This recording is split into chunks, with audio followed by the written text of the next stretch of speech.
The mining drill cut through the asteroid rock with a steady buzz. Captain Jake Morrison watched from the bridge of the Aurora's dawn as his crew worked outside in their spacesuits. The asteroid held valuable metals that Earth needed. It was supposed to be a simple job. "Captain, we're getting something strange on the long-range sensors," said Sam Rodriguez from his station. He was the ship's communications officer and had been with Jake for 3 years. His voice carried a hint of worry that made Jake walk over to look at the screen. "What kind of strange?" Jake asked.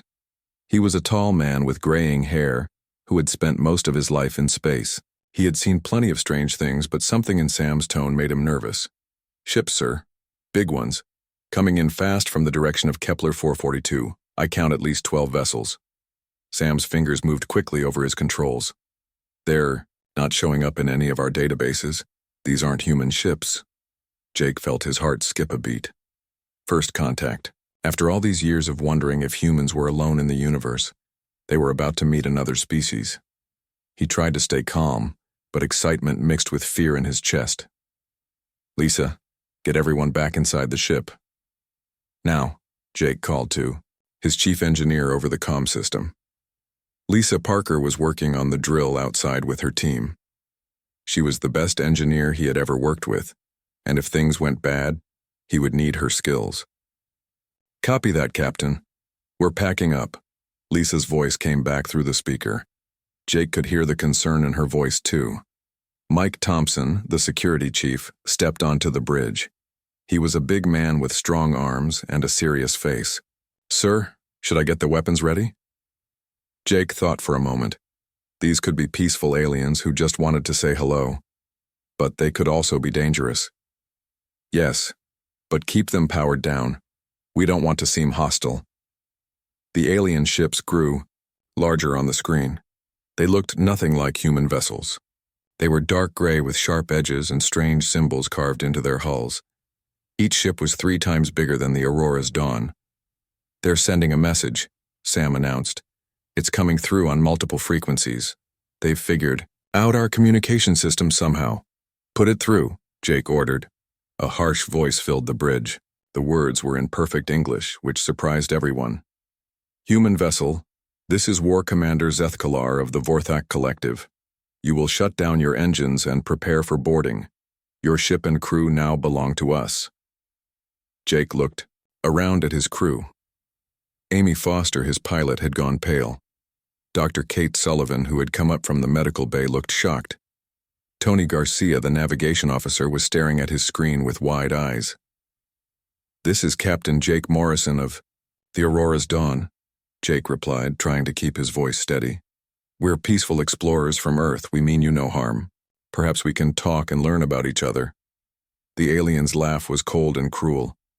"Talk? You are weak creatures in a primitive ship. We have studied your kind. You are fit only for slave labor in our mines. You have 30 seconds to comply, or we will disable your vessel and take you by force." Jake's mind raced. They were miners and explorers, not soldiers. The Aurora's Dawn had some basic weapons, but nothing that could fight 12 warships. He looked at Mike, who shook his head slowly. They were outgunned and outnumbered. "What do you want us to do, Captain?" Amy asked quietly. Her hands were shaking slightly as she held onto her controls. Before Jake could answer, the alien voice came again. "Time is up. Initiating electromagnetic pulse." "All hands, brace for impact," Jake shouted into the ship's comm system. He grabbed onto his chair as a strange blue light filled space around them. The effect was immediate and terrible.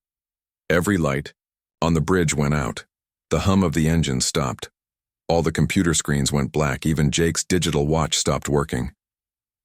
"What's happening?" someone called out in the darkness. "EMP attack." Lisa's voice came from somewhere near the engineering station. "They've shut down all our electronics. Everything's dead. Emergency lighting should have come on, but nothing happened. The life support systems were silent. Even the artificial gravity felt weaker." "How long do we have?" Jake asked, though he wasn't sure anyone could hear him without the comm system. "Maybe 4 hours of air," Dr. Sullivan answered. "Less if we panic and breathe faster." Through the bridge windows, Jake could see the alien ships moving closer. Bright lights were scanning the Aurora's dawn. Soon they would send soldiers over to capture the crew. Listen to me, everyone, Jake said loudly so his voice would carry in the quiet ship. We're not dead yet. These aliens think they've beaten us, but they don't know humans very well.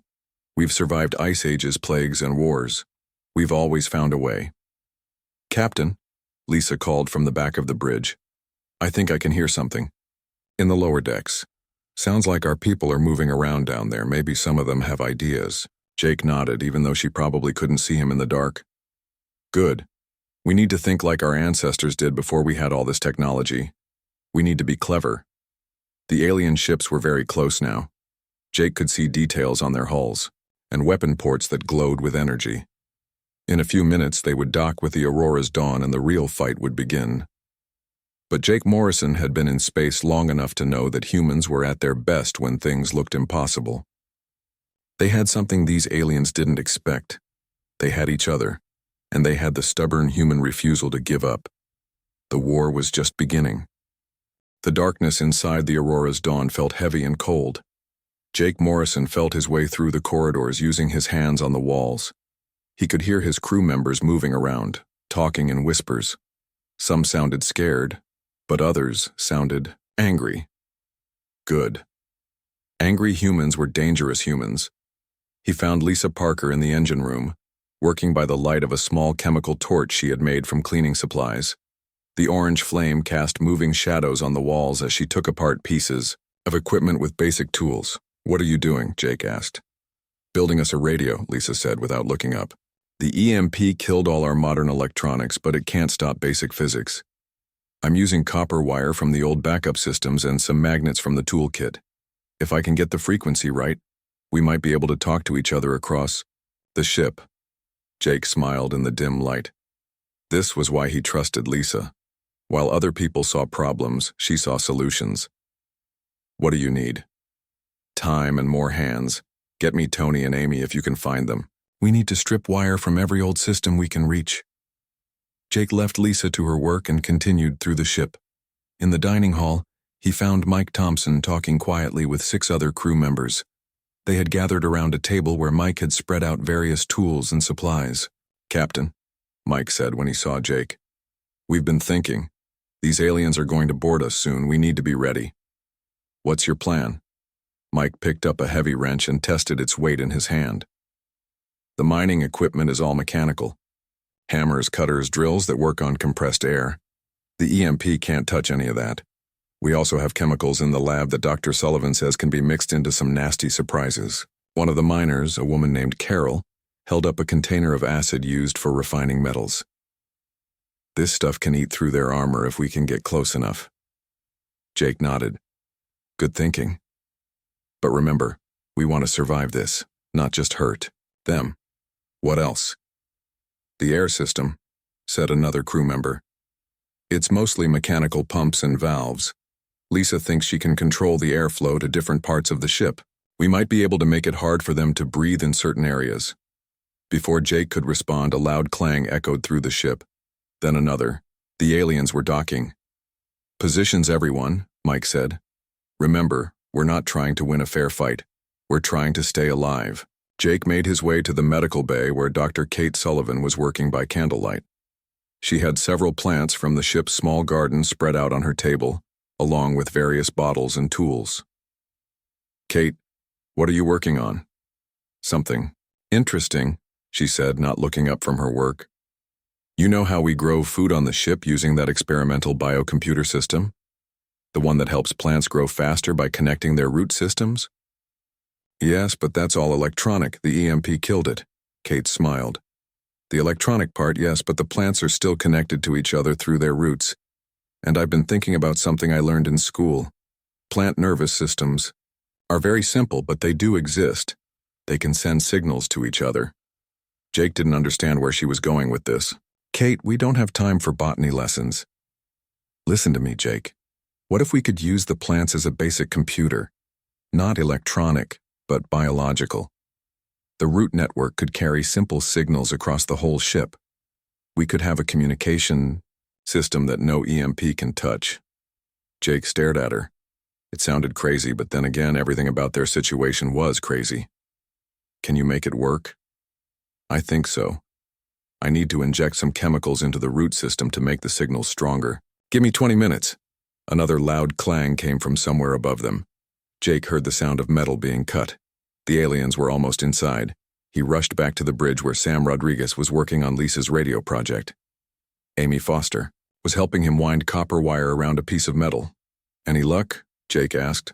Getting there, Sam said. I can hear some static that might be voices. But Captain, I found something else. The old emergency transmitter in the escape pod wasn't connected to the main power system. It's still working. Jake felt a spark of hope. Can you reach anyone? Not Earth. We're too far away. But I picked up some signals from other ships. Looks like there are more humans in this area than we thought. Trading vessels, probably. Can you warn them? Already did. Told them to stay away and send word back to Earth about what happened here. A new sound filled the ship. The hiss of airlocks opening. The aliens were inside. Jake grabbed the radio handset. All crew, this is the captain. They're aboard. Stick to the plan. We're going to show these aliens what humans do when cornered. Through the ship's corridors came the sound of heavy footsteps and strange clicking noises. The aliens were moving in groups, searching room by room. They probably expected to find helpless humans waiting to be captured. Instead, they found empty corridors and shadows. Mike's team had hidden in places the aliens wouldn't expect. Lisa had figured out how to control the airflow, making some areas thick with fog from the humidifier systems. The emergency lighting that should have made things easier for the aliens had been deliberately broken. Jake heard a shout of surprise from somewhere below, then a crash. One of the alien soldiers had stepped into a trap Carol had set using mining equipment. A heavy piece of machinery had fallen on him. More shouts came from different parts of the ship. The aliens were finding that the helpless humans were fighting, back in ways they didn't expect. Kate's voice came over Lisa's makeshift radio system. Jake, the biocomputer is working. I can send simple signals through the plant network. We can coordinate our movements. Excellent. Mike, are you hearing this? Copy that, Captain. We're ready for Phase 2. Jake smiled grimly. The aliens had made one big mistake. They thought humans were weak because their technology was simple. But humans had survived on Earth not because they were the strongest or fastest, but because they were the smartest and most stubborn. The real fight was just beginning. The alien soldiers moved through the Aurora's dawn like hunters looking for prey. They wore thick armor that covered their entire bodies and carried weapons that glowed with blue energy. Their faces were hidden behind dark masks. But Jake could hear them making clicking sounds to each other as they searched. War Commander Zethkalar's voice echoed through the ship's speakers. Somehow he had found a way to use their communication system. Humans, you only delay the inevitable. Surrender, now, and your deaths will be quick. Jake was hiding in a maintenance shaft above the main corridor. Through a small opening, he could see 3 alien soldiers checking each room. They moved carefully but confidently. They had done this many times before. Lisa's voice came through, the plant communication system Kate had created. It was weak and fuzzy, but he could understand her. Captain, I found something in the cargo hold. Remember those experimental robots Dr. Alex Chen sent with us? The nanobots for ship repair? Jake remembered. Dr. Chen had asked them to test some tiny robots that were supposed to fix small problems with the ship automatically. They had been stored in a special container in the cargo hold, waiting for the right time to test them. What about them? Jake whispered back. The EMP woke them up somehow. They're moving around trying to repair the damage to our systems. But here's the strange part. They seem to be responding to our thoughts. When I think about what needs to be fixed, they start working on it. Jake felt his heart racing. This could be the break they needed. Are you sure? I tested it. I thought about the lights in this room and they started working on the power connections. When Amy came down here and thought about the engines, they moved to the engine room. It's like they can read our minds. Through the small opening, Jake watched as one of the alien soldiers stopped directly below him. The creature tilted its head as if it had heard something. Jake held his breath and tried not to move. Kate's voice joined the conversation through the plant network. That makes sense. Dr. Chen mentioned something about the nanobots being designed to work with human neural patterns. Our brains give off electrical signals. Maybe the EMP changed how they respond to those signals. The alien soldier below Jake started moving again. Jake waited until it was gone, then whispered into the plant communication system. Lisa, how many of these nanobots are there? Millions. Maybe billions. They're so small you can barely see them. But when they work together, they can do amazing things. Captain, I think they might be able to fix more than just our ship. What do you mean? What if they could fix us, make us stronger, faster, smarter? Dr. Chen's notes mentioned something about medical applications. Jake thought about this. It sounded dangerous, but they were already in a life or death situation. Kate, is that possible? Theoretically, yes. But we'd be the first humans to try it. We don't know what might happen. A loud crash came from somewhere below. Mike's voice came through the plant system, breathing hard. Captain, we got 3 of them, but more are coming. We need that backup. Plan soon. Jake made his decision. Lisa, bring some of those nanobots to the medical bay. Kate, prepare to test them on me first. If something goes wrong, at least the rest of you will be safe. Captain, no. Amy's voice joined in. If you're doing this, we all are. We're a crew. We stick together. She's right, Sam added. We've come this far as a team. Jake felt proud of his crew, but also worried. This could kill us. So could the aliens, Mike pointed out.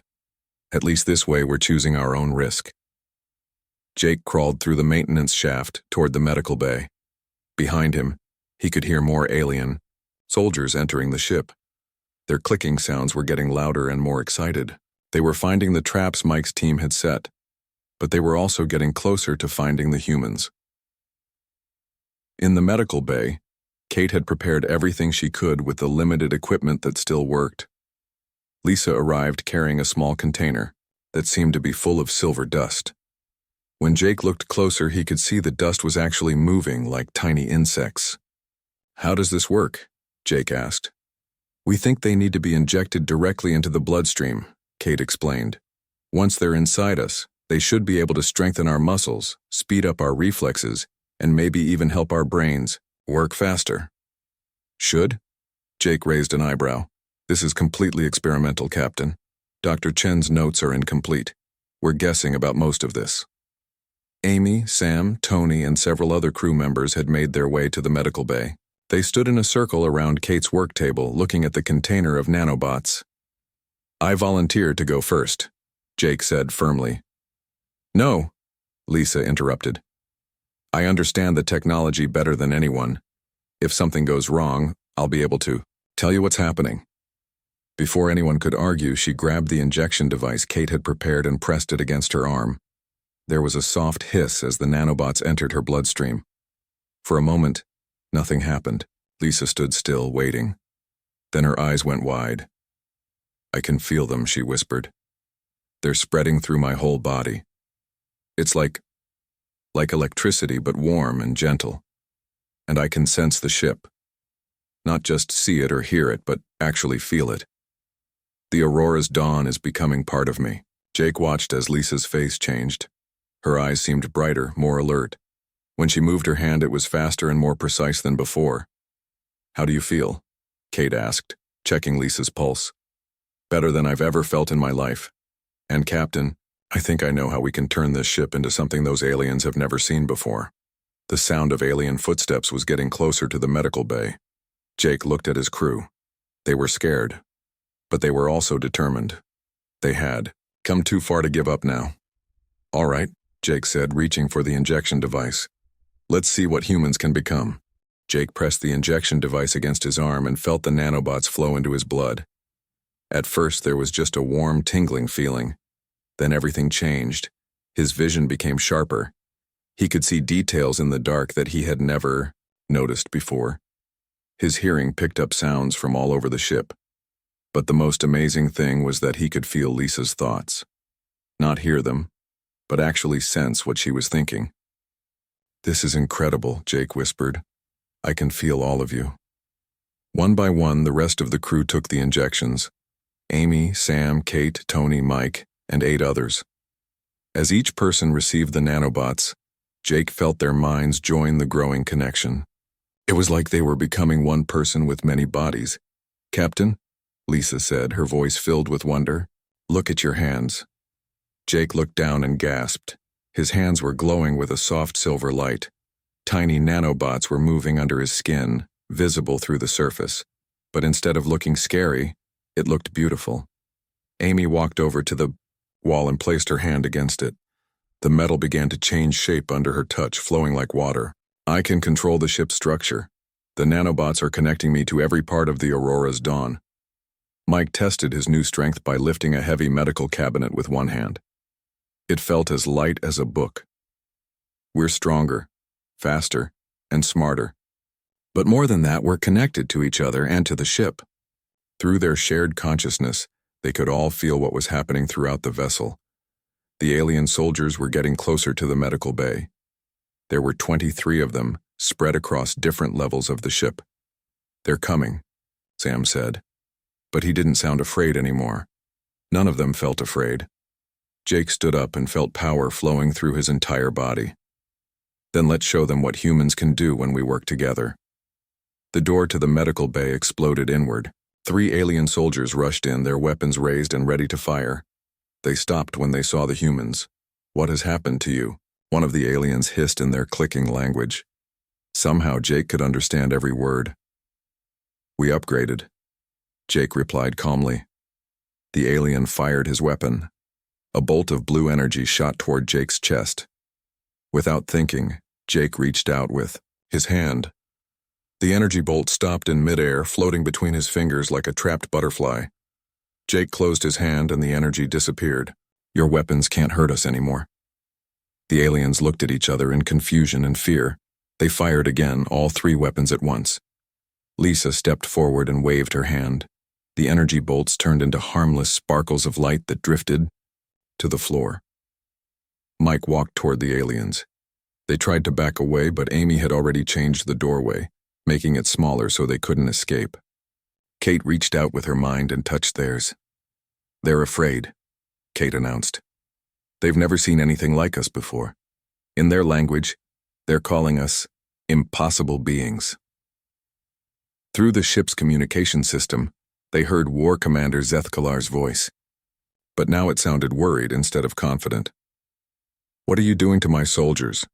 Answer me, humans." Jake smiled and touched the wall. Instantly, his voice was broadcast throughout the ship and to all the alien vessels outside. "Commander, this is Captain Jake Morrison. We've decided to accept your challenge, but the rules have changed." The Aurora's dawn began to transform around them. The walls flowed and shifted like liquid metal. Corridors rearranged themselves.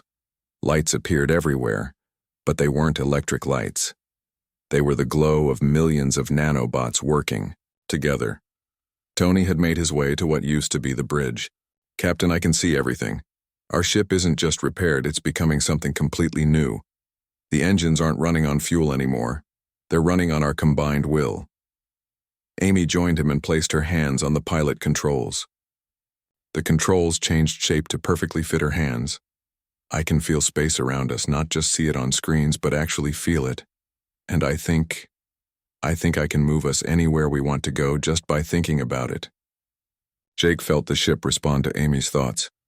The Aurora's dawn began to move, but not like a normal ship. It seemed to fold space around itself, sliding between the alien vessels like a ghost. "Impossible!" War Commander Zethkalar's voice cracked with panic. "No species has this technology." Sam had connected himself to the communication systems. "Commander, you made a mistake. You thought we were weak because our technology was simple, but our real strength was never our machines. It was our ability to adapt, to work together, and to become something greater than the sum of our parts." The alien ships opened fire with everything they had. Plasma cannons, missile launchers, and weapons that bent gravity itself. But the Aurora's dawn simply absorbed every attack, converting the energy into beautiful patterns of light. Mike had spread his consciousness throughout the ship's new defensive systems. "Their weapons are feeding us power. The more they attack, the stronger we become. Jake could feel the fear of the alien crews through the shared nanobotic network that was now connecting all minds in the area. They had spent centuries conquering weaker species, but they had never faced anything like enhanced humans. "Lisa," Jake said through their mental connection, "can we do what I think we can do?" Lisa smiled. "You mean create more ships like ours?" "Yes, Captain. The nanobots can reshape matter at the molecular level. We can build an entire fleet if we want to." Jake made his decision. "Then let's give our alien friends something to really think about." The space around them filled with light as the nanobots began to work. They pulled matter from the asteroid they had been mining, and from particles floating in space. Within minutes, exact copies of the new Aurora's dawn began to appear. Each new ship was crewed by quantum copies of their enhanced consciousness. The alien fleet found itself surrounded by dozens of impossible vessels, all glowing with the same silver light. War Commander Zethkalar's final transmission was barely a whisper. "What have we awakened?" The Vorthak fleet hung motionless in space, surrounded by dozens of glowing human ships. War Commander Zethkalar stared at his screens in disbelief. His sensors couldn't explain what they were seeing. The human vessels seemed to be made of living. Light Jake Morrison felt the fear of every alien crew member through the nanobotic connection. For the first time in their history, the Vorthak Collective was facing something they couldn't understand or defeat.